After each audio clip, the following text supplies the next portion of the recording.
আসসালামু আলাইকুম, সাথে আছে আমি রমিজ বিল্লা। বন্ধুরা, আজ আপনাদেরকে নিয়ে ঘুরতে যাব বিশ্ববরেণ্য চিত্রশিল্পী এস.এম. সুলতানের বাড়িতে। এটা হচ্ছে শিশু স্বর্গ, ওনার তৈরি করা 1987 সালে। উনি বাচ্চাদের জন্য এই স্কুলটা তৈরি করেছেন ছবি আঁকার জন্যে।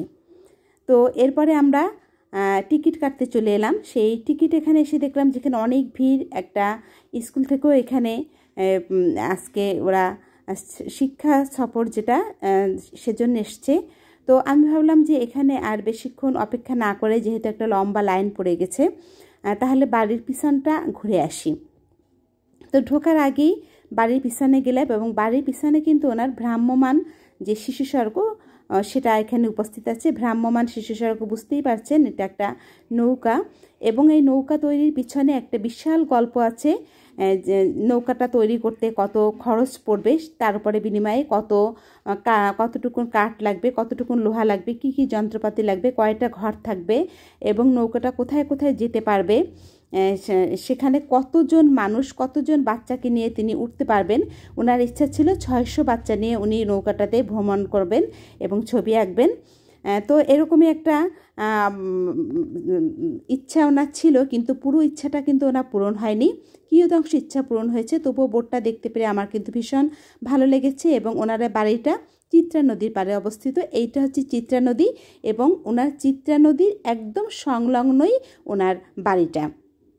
তো বন্ধুরা, কথায় কথায় তো অনেক কিছুই বলছি এবং বলবো, কিন্তু ভিতরে একটু অনুরোধ আপনাদের করে নিই। যদি আমার ভিডিও ভালো লেগে থাকে, প্লিজ আমাকে লাইক কমেন্ট করে উৎসাহিত করবেন এবং পারলে আপনার ফ্যামিলির সাথে শেয়ার করবেন, বন্ধুদের সাথে শেয়ার করবেন। আপনাদের একটা লাইক কিন্তু আমাকে একটা শেয়ারের কাজ দেবে। এবং আমি চাই যে সাধারণ দর্শক যারা, তারাই আমার ভিডিওটা দেখুক এবং আমাকে সামনে এগিয়ে যেতে সাহায্য করুক।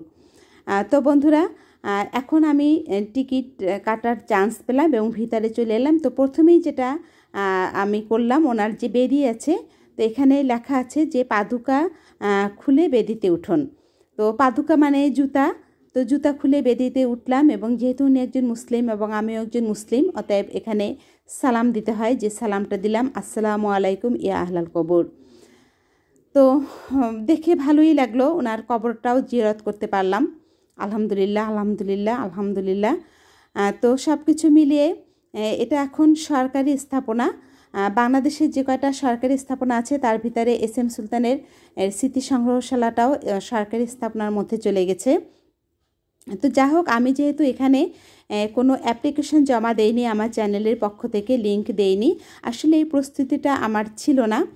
আমি এখানে বেড়াতে গিয়েছিলাম অন্য কাজে, সেই সুবাদে আমার এখানে ঘুরতে আসা।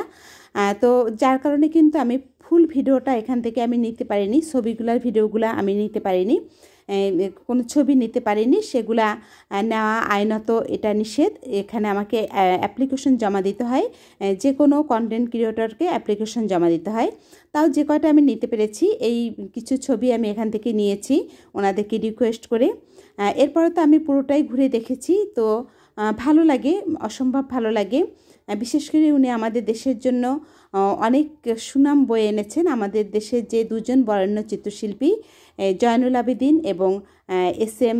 সুলতান, তো উনি তাদের মধ্যে অন্যতম। জয়নুল আবেদিন দুজনেই অন্যতম। বাংলাদেশের জন্য এনারা অনেক অনেক অনেক সম্মান বয়ে এনেছেন। তো বন্ধুরা, আবারও বলছি, যদি ভিডিও ভালো লেগে থাকে, সাধারণ দর্শকের কাছে আমার অনুরোধ, আপনারা প্লিজ আমার চ্যানেলটাকে লাইক, কমেন্ট এবং শেয়ার করে এগিয়ে যেতে সাহায্য করবেন। তো কেমন লাগলো আপনাদের, সেটা আমাকে কমেন্ট করে জানাবেন। আমি আপনাদের কমেন্টের অপেক্ষায় থাকলাম। এই যে দেখেন যে তিনটা গাছ তিনটার নাম অবশ্য আমি জানি না, মাথা তিনটা দেখে কিন্তু ভীষণ ভালো লেগেছে। আমি ভিডিওটা নিয়ে নিলাম এবং এখন যাবার সময় হয়েছে এবং ওনার পুরো বাড়িটা কিন্তু বাউন্ডারি দিয়ে ঘেরা, যেটা উনি ওনার জীবন দশায় করে গেছেন, এটা সরকারিভাবে করা হয়নি। তো যা হোক, ওনার প্রাপ্তির ঝুলিতে আসলে অনেক কিছু আছে। উনি একজন সম্মানীয় ব্যক্তি। আজ এ পর্যন্তই। আল্লাহ হাফিজ, আসসালামু আলাইকুম।